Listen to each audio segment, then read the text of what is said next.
Ya, selamat malam semua. Assalamualaikum warahmatullahi wabarakatuh. Selamat malam dan Malam, Pak. salam Malam, sejahtera. Pak. Ya, kita sambung materi Security Plus untuk kali ini. Terakhir kemarin kita materi di lesson 6, implementing, ya sekarang kita masuk ke lesson 7, implementing authentication controls. Ya. Nah, di sini ada beberapa objektif, ya. Salah satunya yaitu, seingat saya sih ada, saya lihat ya. Ini ada 2 atau 3 objektif ya.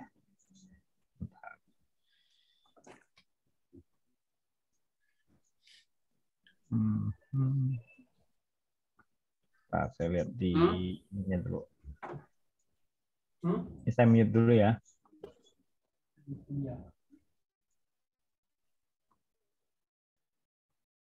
Oke.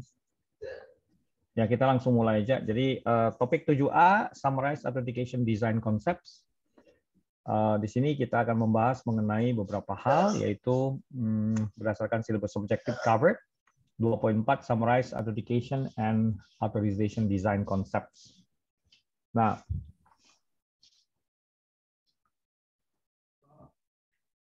beberapa hal kita pahamin dulu ya. Pertama, kita harus pahamin apa yang dimaksud dengan, ya, kita harus pahamin yang namanya subject. Ya. Nah, di Identity and Access Management, subjects itu adalah users atau software dari request access. Nah, kemudian ada yang namanya objects. Objects itu adalah resources seperti misalnya network, servers, dan data. Nah, kemudian ada yang namanya identification, yaitu proses mengasosiasikan valid valid subject with a computer or network account. Kemudian ada proses authentication, yaitu a challenge to the subject to supply credential to operate the account. Kemudian ada yang namanya authorization, memberikan rights, permission, or privileges ya pada user account. Nah, kemudian ada yang namanya accounting, yaitu auditing use of the account. Nah, ini. Jadi Anda harus paham nih istilah-istilah ini di Identity and Access Management. Jadi ada subjects, objects, identification, authentication, authorization, dan accounting. Nah, kemudian kalau bicara mengenai authentication factors, jadi ada beberapa faktor yang bisa kita gunakan untuk authentication. Yang paling dikenal yaitu something you know. Ya, something you know ini berhubungan dengan sesuatu yang Anda ketahui. Contohnya knowledge factor. Di sini ini disebut dengan knowledge factor. Ya, contohnya password, personal identification number, swipe pattern, sama challenge question or password reset. Kemudian authentication factor yang kedua adalah something you have. Ini berdasarkan ownership. Ya, jadi ownership factor, contohnya Anda punya token, punya ya kebanyakan sih hardware token dan ini ya untuk software token ya yang bisa digunakan untuk melakukan autentikasi ya dengan teknik berbeda ya. Nah, kemudian ada yang namanya something you are atau something you do. Ini berdasarkan biometric ya. Nah, kalau kita lihat username password yang ada di gambar ini adalah contoh dari something you know. Nah, kemudian pada saat kita melakukan desain yang berhubungan dengan authentication, authentication design requires that we meet the requirements for confidentiality, integrity, and availability. Jadi kita waktu desain kita harus sesuaikan dengan kebutuhan adanya confidentiality, integrity, dan availability. Confidentiality ini maksudnya kita harus menyimpan credential secure, keeps credential secure. Integrity berhubungan dengan threat actors cannot bypass or subvert the authentication mechanism, jadi nggak bisa di-bypass. Sama yang disebut maksud dengan availability. The mechanism does not cause undue delay or support issues. Jadi tidak menyebabkan terjadinya delay. Oke. Nah, kemudian yang dimaksud dengan multi-factor authentication. Nah, ada istilah multi-factor authentication atau two-factor authentication. Ya. Nah, ini adalah istilah di mana untuk memastikan supaya kita authentication itu lebih apa istilahnya lebih kuat, kita harus menggunakan 2 atau 3 atau lebih dari faktor-faktor yang digabung. Knowledge factor only is weak. Jadi kalau kita cuma username sama password itu lemah in terms of confidentiality. Nah, Makanya ada yang namanya multi-factor authentication atau MFA. Atau disebut dengan two-factor authentication kalau kita cuma menggunakan dua, yang kita bisa gabung, misalnya something you know, sesuatu yang kita tahu, dengan something you have, sesuatu yang kita punya. Something you know and something you are, jadi something yang kita tahu, dan biometrik. Contoh di HP kita bisa menggunakan PIN atau menggunakan biometrik atau fingerprint. Ya. Atau bisa kita gabung not something you know and something else you know. Ya, seperti itu kira-kira. Penggunaan biometrik sekarang udah umum ya, di HP juga udah ada. Nah, kemudian ada juga yang dimaksud dengan authentication attributes. Ya. Seperti contohnya somewhere you are, yang berdasarkan berbasis geolocation by location services, seperti contohnya Google Location Services, berdasarkan IP location, ya, yang bisa logical, ya, atau geolocation, atau berdasarkan switch port, virtual LAN, atau wireless network name. Ya. Kemudian ada something you can do. Ya, performing an action, melakukan kegiatan in a way that can be captured as a unique pattern, misalnya cara kita ngetik, ya, itu something you can do. Atau something you exhibit, yaitu a behavior or personality trait that can be captured as a unique pattern. Ya. Kemudian something you know, ya, contohnya di sini, someone you know, yaitu contohnya web of trust. Nah, itu adalah beberapa atribut dari autentikasi yang bisa kita gabung. Ya. Oke. Nah, kemudian kita sambung ke topik 7B, yaitu implement knowledge-based authentication. Nah, syllabus objectives covered-nya 1.2, given a scenario, analyze potential indicators to determine the type of attack, sama 3.8, given a scenario, implement authentication and authorization solution. Ya. Nah, bicara mengenai authentication, ada beberapa jenis authentication ya, bisa local, bisa network, bisa remote. Ya.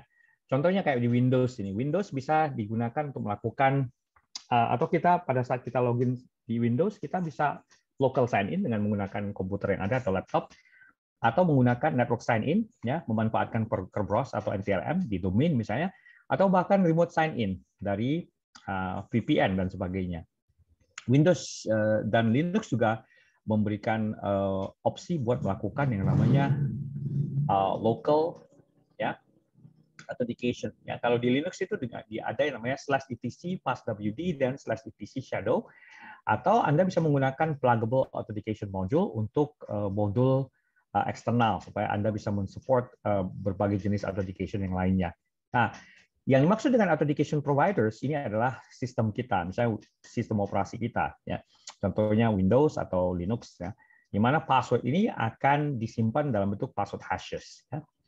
Nah, kemudian ada istilah single sign-on, di mana single sign-on ini memungkinkan kita sekali login, tapi kita bisa menggunakan beberapa service sekaligus. Ya, contohnya kita bisa pakai Google Account, di mana kita bisa menggunakan Google Account untuk login ke misalnya Google Docs, YouTube, mail, kalender, dan sebagainya. Nah, itu adalah contoh dari single sign-on atau SSO. Nah, paling gampang di Windows itu ada namanya Kerberos. Kerberos Authentication ini adalah contoh sederhana dari SSO atau single sign-on. Ya, Kerberos adalah single sign-on authentication and authorization provider. Ya, dia ada client, ada server. Ya, jadi berbasis client server. Di mana ada satu elemen yang utama, yaitu namanya Key Distribution Center.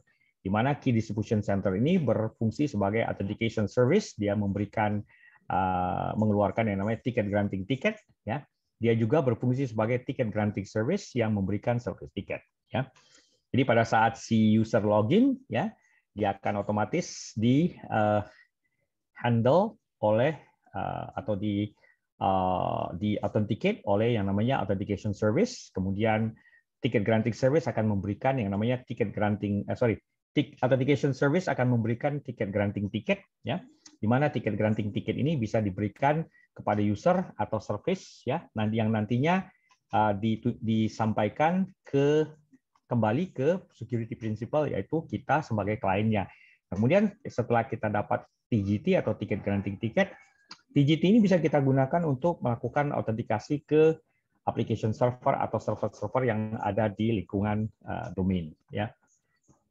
Nah, ini contoh sederhana dari Kerberos authorization. Tadi udah authentication, udah dapat, baru kemudian kita gunakan ticket granting ticket atau TGT itu untuk di present atau disampaikan kepada ticket service, ya, kepada application server berupa service ticket ya. Nah ini. Jadi mulai dari service request, present service ticket, mutual authentication dan data transfer ya. Nah, selain itu juga kita ada authentication ya, berbagai jenis authentication yang lain. Contohnya di sini adalah PAP.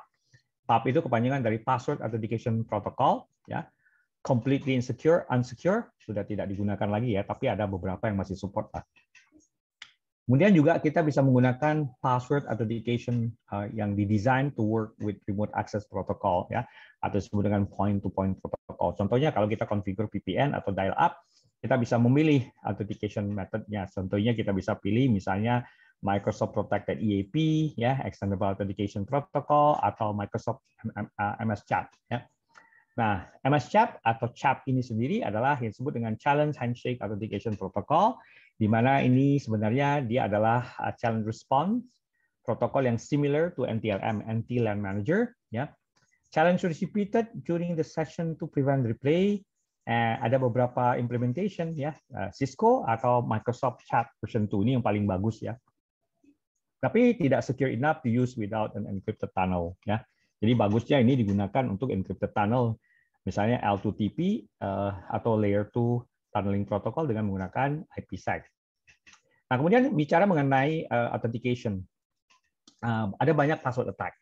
Contohnya ada plain text atau unencrypted ya, dengan menggunakan teknik sniffing ya. Jadi si attacker bisa melakukan sniffing password from unsecure protocols, kemudian locating password in document atau code repositories ya. Kadang-kadang password itu ada di code-nya ya, hard coded, atau dengan menggunakan teknik online password attack ya. Misalnya contoh adversary interact with authentication service, restrict logon rates atau shun suspect host ya. Kemudian kadang-kadang kita juga bisa melakukan yang namanya password spraying, di mana password spraying ini digunakan untuk melakukan brute force dengan memanfaatkan password yang kita udah ketahui ya ke beberapa service yang ada. Nah, kemudian kita bisa menggunakan teknik lain yaitu offline attack, di mana kita menggunakan password database. Kemudian database itu kita ya hash table namanya atau rainbow table. Kemudian kita bisa membandingkan hash dari yang kita ada, yang kita tangkap dengan password atau hash yang ada di dalam database. Ya, hash ini biasanya ditransmit directly, and hash used as a key to sign in di HMAC atau hardware MAC ya. Jadi ada beberapa teknik sih untuk melakukan offline attack ini ya. Nah, kemudian selain itu juga ada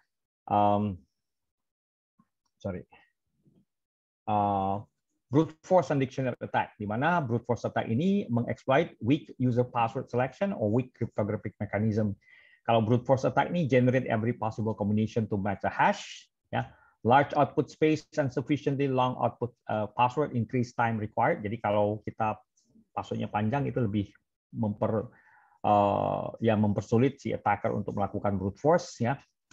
Makanya ada password policy yang 8 sampai 12 atau bahkan lebih. Nah, selain brute force dengan menggunakan kombinasi, kita bisa menggunakan dictionary attack atau rainbow table, di mana di sini kita melakukan attack atau si attacker melakukan attack dengan memanfaatkan dictionary atau kamus to test common words or phrases first ya. Atau dengan menggunakan teknik rainbow table yang membantu untuk melakukan dictionary attack against Windows password databases by precomputing hashes. Jadi kita mesti buat dulu hashnya, hash database supaya kita bisa nanti melakukan cracking ya. Nah, ada satu teknik yang bisa kita gunakan untuk memprotek dari rainbow table attack ini, yaitu dengan menggunakan salt, yaitu menambahkan variable unik supaya hasil hashnya akan selalu unik ya. Using salt means hash chain cannot be pre-computed. Jadi nggak bisa, hasilnya bahkan selalu akan unik. Nah, ini adalah salah satu teknik yang digunakan untuk memprotek kita dari yang namanya hash attack ya, atau rainbow table attack. Nah, kemudian kita bisa si attacker bisa juga melakukan yang namanya hybrid attack, memanfaatkan dictionary dan brute force ya, atau memanfaatkan fuzzing ya dengan menggunakan dictionary terms ya. Nah, ini contoh sederhana dari beberapa password crackers yang ada, yaitu misalnya kita bisa menggunakan Cain and Abel, Looptrack, atau Hashcat. Ya, saya paling senang pakai Hashcat ya, karena hashnya itu bisa ya dia support berbagai jenis hash dan mensupport attack mode seperti dictionary, word list, brute force, atau mask. Ya. Nah, selain itu, di sini kita juga belajar tentang authentication management. Ya. Kita bisa memanage authentication itu dengan memanfaatkan hardware atau software solution ya untuk menyimpan dan mensubmit multiple user password. Ya, kita bisa menggunakan USB token atau Bluetooth, NFC ya yang digunakan sebagai media penyimpanan password ya, password key, atau kita simpan dalam password vaults ya. Ini software base ya. Contohnya kayak model KeePass, LastPass, atau misalnya password boss dan sebagainya ya. Dan ini biasanya Anda bisa lihat juga beberapa guidance yang mengenai authentication management dari Federal Information Processing Standards ya. Nah itu. Oke, nah saya skip dulu yang ini. Nanti saya kasih contoh. Topik 7C, Implement Authentication Technologies. Nah, ini berhubungan dengan syllabus Summarize Authentication and Authorization Design Concept, sama given a scenario, implement authentication and authorization solution. Ya, kalau masalah untuk teknologi banyak ya, ada smart card untuk authentication, ya, something you have, ya, Kerberos-based smart card logon, card readers, card stores user private key and certificate, and use of card is protected by the PIN. Jadi ada PIN-nya. Ya. Kemudian untuk key management devices, Anda bisa menggunakan beberapa perangkat ya, yang proficient keys with risk of insider threat reduced. Ya, ini kalau kita menggunakan key management devices untuk memanage key-nya lebih resikonya lebih rendah. Contohnya Anda bisa menggunakan smart card dan USB keys untuk menyimpan private key atau key-nya sendiri, atau memanfaatkan trusted platform module atau TPM yang berupa virtual smart card, atau bisa memanfaatkan hardware security module atau ASM. Ya, provision key to devices across the network, ya, mensupport key archive and escrow, ya, kita bisa nyimpan dalam ke pihak ketiga. Reduce attack surface and tamper evidence, ya. Kemudian support plug-in card and network rack form factor, ya, seperti itu kira-kira. Jadi ini adalah beberapa devices yang kita bisa gunakan untuk memproteksi key, karena kan kalau kita bicara mengenai authentication, key-nya adalah cryptographic key ya. Nah, selain itu juga ada yang namanya Extensible Authentication Protocol IEEE 802.1x, di mana ini bisa melakukan authentication, authorization, and auditing ya. Dia support authentication ya, atau authenticate user and network access devices, seperti dia support wireless network, port authentication for switch network, remote access all over virtual private network, dan dia juga support extendable authentication protocol ya, mensupport masing-masing ya, macam-macam authentication implementation, juga support certificate dan smart card. Nah, 802.1x sendiri ini disebut dengan port based network access control, yang komponennya yaitu suplikan, itu kita punya workstation atau laptop, kemudian ada yang namanya network access server, ada yang namanya AAA server, yaitu authentication, authorization, and accounting server. Nah, biasanya digunakan yang namanya Extensible Authentication Protocol atau IEEE 802.1x ini digunakan untuk enterprise port-based network access control untuk mensupport autentikasi pada wireless network, VPN, dan network biasa atau local area network. Ya. Ini contoh sederhana ya, dari implementasi dari AAA tadi, IEEE. Nah, yang paling disupport adalah Radius, Remote Authentication Dial-in User Service. Radius sendiri adalah contoh sederhana dari ini, IEEE 802.1x, yaitu AAA server. Ya, kita bisa pakai Radius di Windows, atau Anda bisa menggunakan TACACS, ya, namanya Terminal Access Controller, Access Control System. Ya. Contohnya bisa kalau TACACS Plus ini disupport oleh Cisco ya untuk autentikasi devices. Ya. Centralizing administrative login for network appliances, reliable TCP transport over port 49, ya, support data encryption and discrete authentication, authorization, and accounting function. Nah, jadi untuk authentication skala enterprise kita bisa menggunakan Radius untuk Windows ya, dan beberapa yang lain ya untuk host. Tapi kalau untuk devices, network devices seperti routers, switches, dan yang lain-lain itu Anda bisa menggunakan yang namanya TACACS. Ya.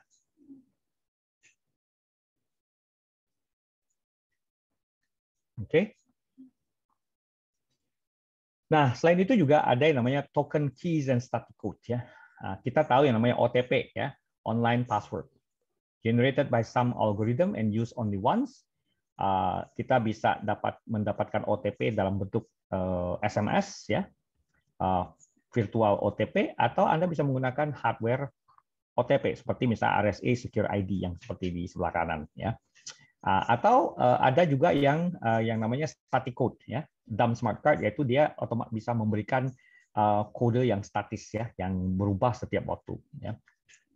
Kemudian ada juga yang bisa kita gunakan untuk token, yaitu fast identity online, FIDO, universal second factor. Ini juga bentuknya berupa token ya, hardware ya. Nah, selain itu juga ada yang namanya open authentication atau OAuth ya, OAuth. Ini berbasis HMAC ya, hardware, one time password sama time based one time password. Nah, ini adalah bentuk lain dari open authentication yang biasanya digunakan untuk ya seperti OTP ya, yang umumnya ya. Nah, Anda bisa baca-baca tentang HMAC dan time based one time password. Nah, kemudian ada yang namanya two-step verification ya. Two-step verification ini biasanya terjadi kalau misalnya pas kita login diminta username sama password, sama dia akan mengirimkan code via misalnya SMS ya, dari melewati SMS, melewati push notification, email, atau phone call. Ya, ini adalah bentuk dari two-step verification. Ya, seperti kayak model kita di Android sekarang kalau mau login untuk mail misalnya Google atau Hotmail atau Microsoft Mail, kita biasanya akan dikasih two-step verification ya. Untuk verification ada possibility of interception ya. Nah, ini jadi potensi buat di intercept itu tetap ada. Ya, makanya ini ada bagusnya juga ya. Jadi kode itu dikirim melalui channel yang berbeda ya, tidak lewat email tapi lewat SMS atau lewat push notification ya. Oke. Nah, terakhir ini summarize biometric authentication concept sesuai dengan silabus objektif 2.5, summarize authentication and authorization design concept ya. Nah, di biometric itu proses authentication-nya dimulai dengan yang namanya enrollment, di mana sensors dan ada sensor dan feature extraction ya. Jadi kalau kita di HP itu biasanya di enroll dulu, kita punya fingerprint atau sidik jari ya. Dan kemudian ada beberapa consideration yang berhubungan dengan biometric, yaitu false rejection rate, disebut dengan type 1 error, sama false acceptance rate, atau disebut dengan type 2 error. Nah, pertemuan antara false rejection rate dengan false acceptance rate itu disebut dengan CER atau crossover error rate, yang biasanya menggambarkan sensitivitas dari satu perangkat authentication ya, biometric ya. Dan kemudian ada hal-hal yang berhubungan dengan biometric juga, contohnya throughput-nya, speed-nya, failure to enroll rate, ya, cost of implementation, privacy concern, sama accessibility concern. Nah, itu adalah beberapa hal yang menjadi concern atau menjadi mungkin jadi sedikit jadi masalah lah yang berhubungan dengan biometrik. Jadi tidak semua authentication itu bisa disupport secara langsung. Soalnya kalau biometrik ini lumayan mahal ya. Nah, ini contoh sederhana dari fingerprint recognition dengan menggunakan sensor, atau bahkan ada biometrik dengan menggunakan scanner untuk vein ya, vascular biometric ya.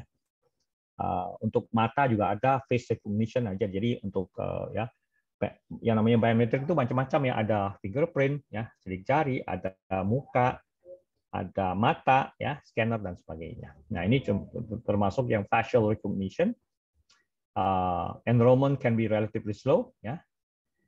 Contohnya BCA Blue, itu mereka udah menggunakan yang namanya facial recognition. Jadi kalau kita mau reset password, kita harus masukkan muka kita dulu ya, registrasi ulang.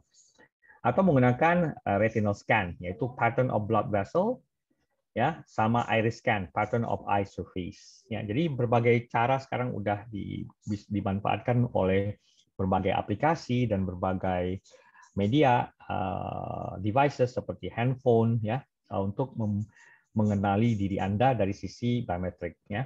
Nah, kemudian selain facial recognition, retinal scan, iris scan, ada yang namanya behavioral technologies ya, yang berhubungan dengan something you do, misalnya voice recognition, suara, gait analysis, perilaku, signature recognition, ya cara kita tanda tangan, kemudian typing, ya cara kita ngetik. Nah, ada usage dan authentication termasuk identification, alerting, sama continuous authentication atau account locking. Ya, ini berhubungan dengan behavioral, behavior atau tingkah laku kita.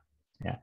Nah, jadi di lesson 7 ini kita udah belajar beberapa hal yang berbagai jenis authentication, ya. Mulai dari kita juga belajar tentang apa itu subjek, ya subjek itu kan user ya, bisa user atau service atau disebut dengan security principle, ada object, ada authentication, ada identification, authentication, and accounting ya. Nah itu kita udah belajar hal-hal tadi di sini. Nah untuk yang berhubungan dengan ini ya, Anda bisa masuk ke YouTube ya saya ya. Mungkin saya kasih linknya aja ya kalau mau lihat. Ada beberapa teknik attack yang berhubungan dengan yang berhubungan dengan password spray misalnya. Spray. Nah, ini Anda bisa lihat di YouTube saya ya. Ini ya. Nah, ini sederhananya kita bisa ngelihat password spray ya. Kita bisa lihat di sini tutorial series ethical hacking for noobs password spraying. Nah, ini menerangkan password spraying ya. Ya, untuk melakukan brute force. Nah, kemudian ada contoh juga bagaimana melakukan password spraying ya. Kita buat usernya dulu, kemudian dengan menggunakan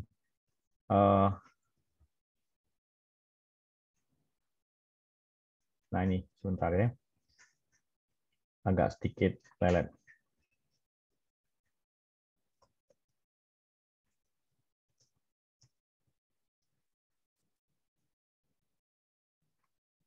Nah, ini jadi ada beberapa teknik ya.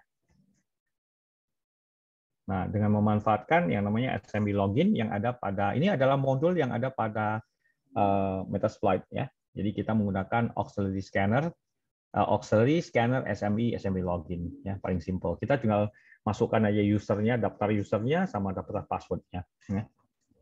Seperti itu kira-kira. Nah, kita lihat sebentar ya. Jadi kita cukup setting hostnya dalam bentuk segmen, ya, dalam bentuk network, kemudian kita masukkan daftar user, daftar password, kemudian kita run. Ya, dia akan connect otomatis. Ya.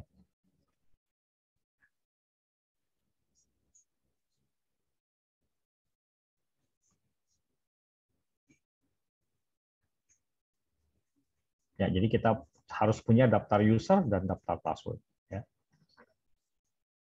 Nah ini di demo ini tentang password spraying ya, jadi lumayan panjang videonya ya.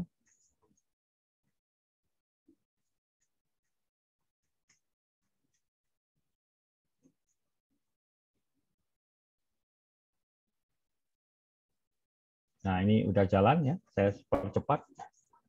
Nah, ini password spraying dengan memanfaatkan daftar user sama daftar passwordnya kita. Ya. Oke. Nah, selain itu, ada juga video yang berhubungan dengan, tadi ada yang berhubungan dengan hashcat. Ya, hashcat. Anda kalau masuk ke channel saya, ketik aja hashcat. Sudo, make sure you run. Ya. Nah, ini hashcat. Nah, ini kalau Anda masuk ke ini, Anda bisa masuk ke offline password cracking with hashcat. Nah, ini. Jadi kita bisa menggunakan tool yang namanya hashcat.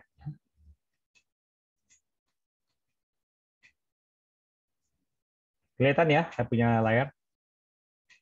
Nah, ini bagaimana kita melakukan cracking dengan menggunakan hashcat. Ya, dia support berbagai jenis hash. Contohnya sini kita menggunakan MD5. Ya.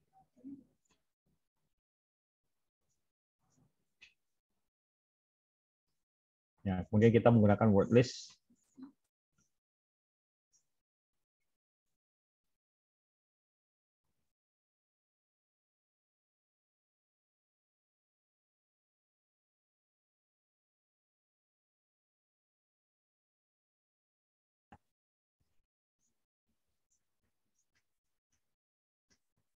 Oke.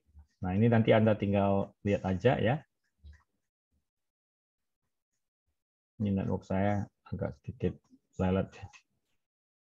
Nah, ini bisa.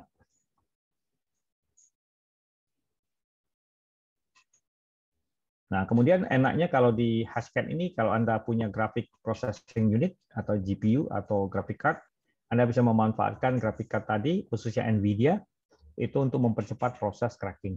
Ya. Nah, ini keluar hashcat-nya seperti ini, hashnya seperti ini, outputnya. Ya. Itu contoh dari offline password cracking with Hashcat. Ya. Oke.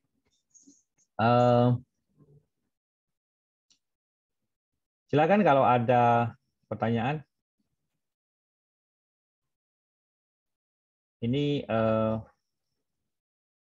videonya ada yang masih nyala ya ini ya. Coba bisa dimatiin nggak teman-teman videonya? Halo? Halo? Halo teman-teman, ada yang hidupin video nggak nih? Ini kayaknya masih ada yang hidupin video nih. Tolong matiin aja ya. Tidak, Pak. Tidak. Oh, oke. Ya, sudah. Nah, itu jadi tadi yang berhubungan dengan password cracking ya. Nah, jadi kalau Anda lihat tadi itu adalah bentuk dari password cracking. Ya. Jadi sebenarnya authentication. Nah, selain itu juga saya akan kasih sedikit gambaran ya. Bagaimana kita bisa menggunakan password management ya. Jadi di sini saya gunakan ini ya. Nah, kita bisa menggunakan misalnya contoh ada satu password management yang bagus namanya Dashlane. Nah, ini adalah contoh sederhana dari bagaimana kita bisa memanfaatkan password management ya. Di mana kita bisa nyimpan password ya. Nih. Take control of your data from password to personal info. Dashlane is a simple solution for protecting all your data. Get started with your free trial ya. Ini for you aja. Ya, kemudian kita get Dashlane ya. Kita mesti add extension dulu nih ya. Jadi add extension ya. Ini gratis ya, tapi kalau untuk yang lengkapnya berbayar dia. Ya, kita akan tambahin dia dulu. Ya, sudah di-add. Ya, langkah pertama. Ini password manager. Jadi kalau kita ada password di web atau yang lain-lain, kita bisa menggunakan Dashlane password manager untuk nyimpannya. Jadi kita nggak perlu capek-capek mengingat password kita. Ya. Nah, ini selesai. Ya, kemudian nomor 2 kita akan masuk ke ya, nih. Nah, kita bikin aja Dashlane lagi ya. Nah, Dashlane. Kemudian get Dashlane udah dapat kita.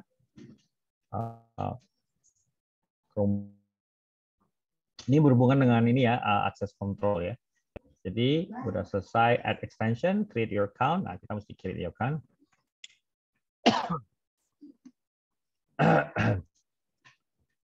Dashlane. Nah, ini kita kalau untuk personal kita bisa try personal. Ya, kemudian create your account ya. Ini kita bisa bikin account ya. Jadi kita biasanya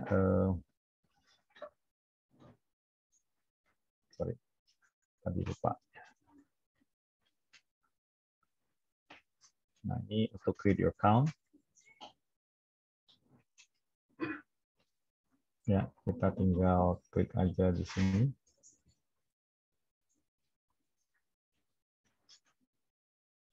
Dashlane, kita pin aja. Password manager. Nah, ini gimana bikin account-nya ya? Sebentar saya lihat. Nah, ini kita create an account di sini. Ya. Kita masukkan aja start using Dashlane for free, semi.rianto. Oke. Kemudian kita klik next. Oh, sudah ada saya. Sudah ada.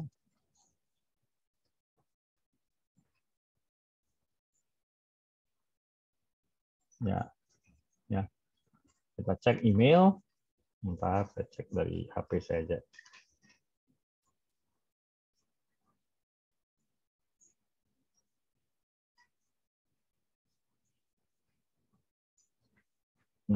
Sebentar, emailnya belum terkirim. Ya, Dashlin ada.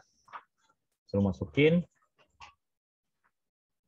5188881. Ya, master password kita. Nah, di sini kita mesti bikin master password. Ya, kita bikin aja misalnya. Oke, saya udah bikin.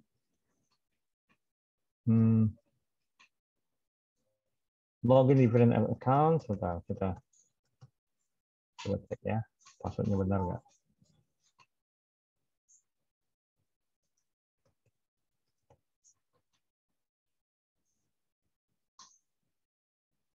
Ya, kayaknya benar nih. Ya. Nah, di sini kita udah ada, ini kita bisa ini ya, otomatis nih. Jadi misalnya contoh all your password in one secure place. Jadi misalnya contoh saya masuk ke satu website, misalnya Facebook. Ya. Pada saat saya ke Facebook, nah ini kita bisa log out dulu. Ya.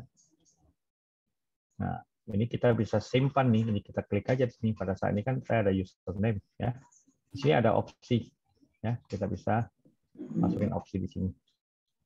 Ya, seingat saya ada ini ya. Kita login. Harusnya sih udah otomatis. Nah, ini otomatis nih. Facebook.com save this account. Ya, ini kita bisa save aja nih. Jadi kita nggak perlu capek-capek lagi. Jadi pada saat itu saya mau login ke Facebook, saya nggak perlu harus ingat-ingat password saya. Udah otomatis dia. Tinggal ketik aja username Semi Yulianto, langsung bisa masuk dia. Ya, seperti itu kira-kira. Ya. Atau misalnya kita masuk ke satu lokasi tertentu, misalnya apa ya?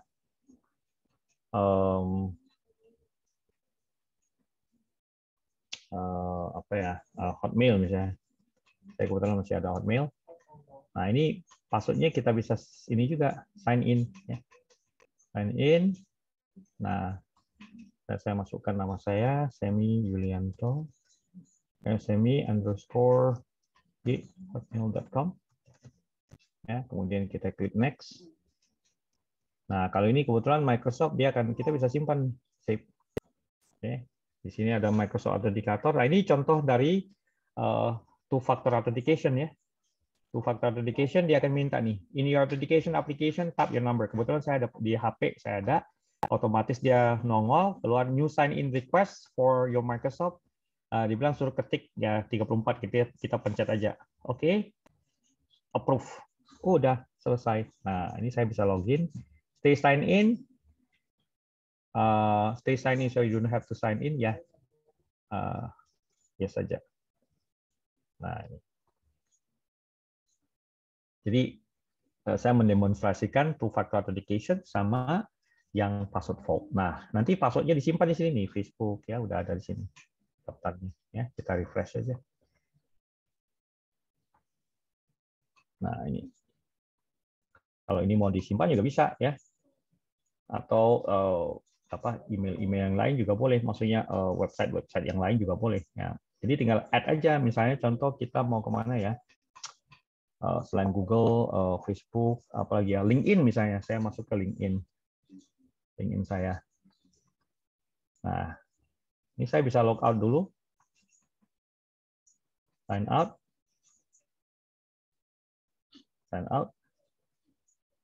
Nah, kita tinggal masuk aja di sini. Ya.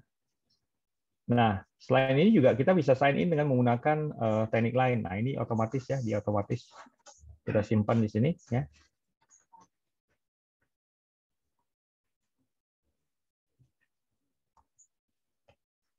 Ya, kita sign in. Jadi begitu dia, nah dia akan minta ya, saya cancel aja dulu.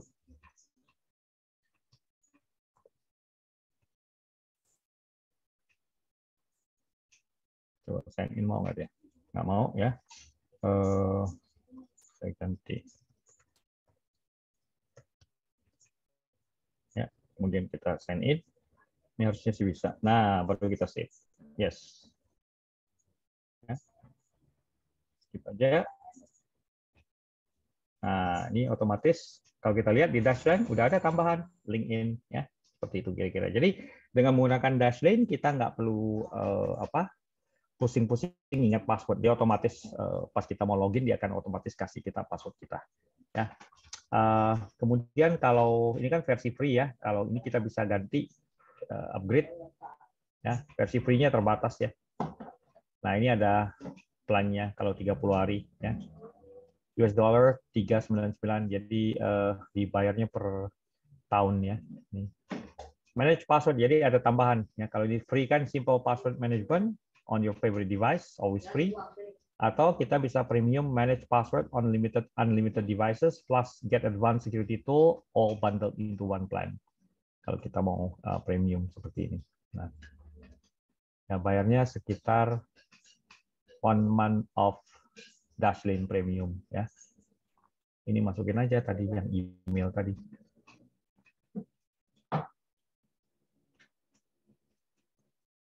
Oke, kita submit saja. Oke.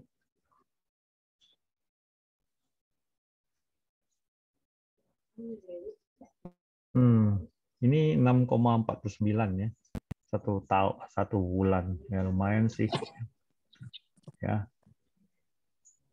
Seperti ini. Ya. Jadi kita tinggal bayar aja pakai PayPal atau apa ya. Seperti itu kira-kira.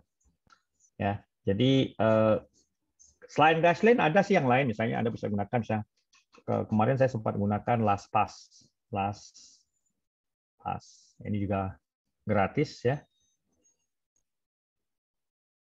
Atau bisa menggunakan misalnya password boss. Nah ini. Atau kalau yang untuk di desktop Anda bisa install yang namanya KeePass ya. Ini juga cloud based ya, atau Anda gunakan KeePass. Nah, ini gratisan juga password safe ya. Ini versi Windows-nya ada, kita tinggal oke-kan aja. Ini tinggal download ya. Versi 2.49 dia akan otomatis nyimpan dalam bentuk ini apa? Seperti ini. Nah, ya itu KeePass. Tapi kalau enak sih di cloud aja ya, nggak usah pusing-pusing ya. Oke, KeePass namanya. Nah, ini bentuknya seperti ini. Ya. Oke. Silakan kalau ada pertanyaan.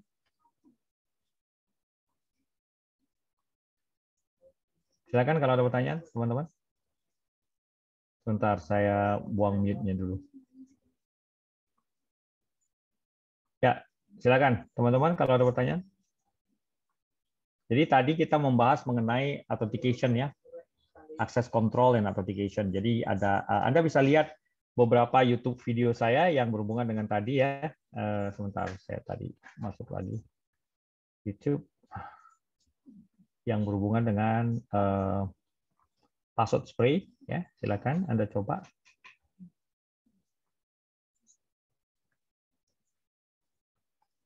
Password spray ini Anda bisa copy dia punya ini ya.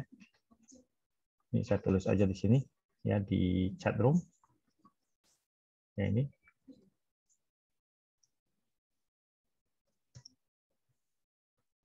Oke. Kemudian untuk hashcat ini hashcat mana dia tuh hashcat. Ya. Ini cat. Oke. Nah, ini adalah beberapa video dari channel saya yang bisa memberikan tambahan pengetahuan bagi Anda teman-teman semua yang ini ya. Jadi ada beberapa video yang berhubungan dengan topik yang saya jelaskan. Ini pada nggak ada suara kemana nih? Halo? Halo? Ada, Halo, Pak. Pak Temi. Ada ya? Hadir. Ya, itu. Hadir, Itu Pak. bisa lihat di video saya ya, sama beberapa itu. Kalau saya sih sarankan Anda pakai aja itu password management yang dari LastPass atau KeePass ya, seperti itu. Atau yang saya tadi tunjukkan dalam bentuk misalnya Dashlane. Saya kebetulan pakai Dashlane. Lumayan murah sih kalau mau yang tapi yang premiumnya. Jadi ada tambahan sih sebenarnya. Saya Kalau sudah enggak pakai ya kipas, Pak. KeePass ya silakan kalau itu. Ya. Kalau saya kebetulan dulu pakai LastPass tapi sekarang saya menggunakan Dashlane. Ya. Oke. Oke, Pak. Silakan kalau ada pertanyaan lagi yang mengenai authentication ya. Nah, kalau kita lihat aplikasi dari atau penggunaan dari authentication ya, authentication authorization sama access control itu di HP kita aja udah ada ya, di iPhone, di Android udah ada, bisa fingerprint, bisa face recognition, atau bahkan kalau sekarang kalau kita buka rekening bank aja udah pakai face recognition, harus selfie dulu. Terus kalau kayak model Blue, saya gunakan BCA Digital Blue, itu kita harus kalau kita mau ngereset password atau lupa PIN, kita mesti masukkan lagi ininya kita. Gitu.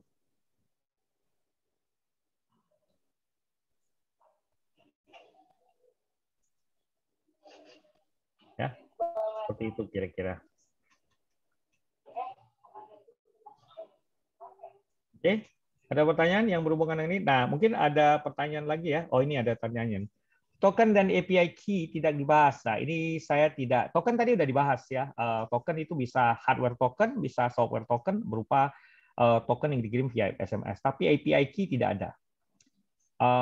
API key ini kayak OTP gitu ya, bisa jadi apa istilahnya dimanfaatkan oleh aplikasi yang berbasis web atau berbasis mobile ya, seperti itu kira-kira ya.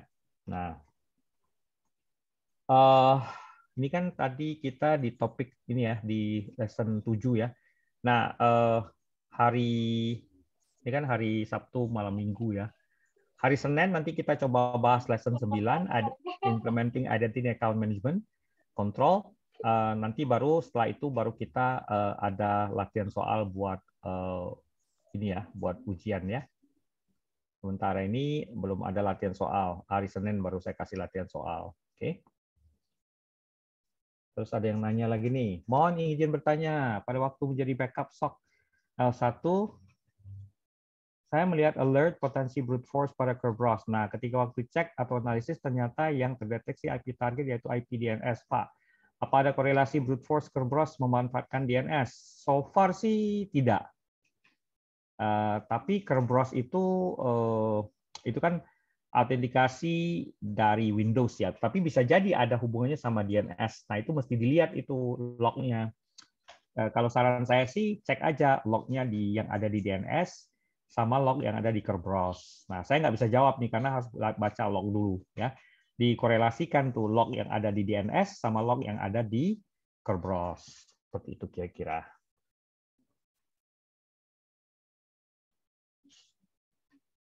Oke. Nah, tolong nanti baca-baca ya tentang Kerberos.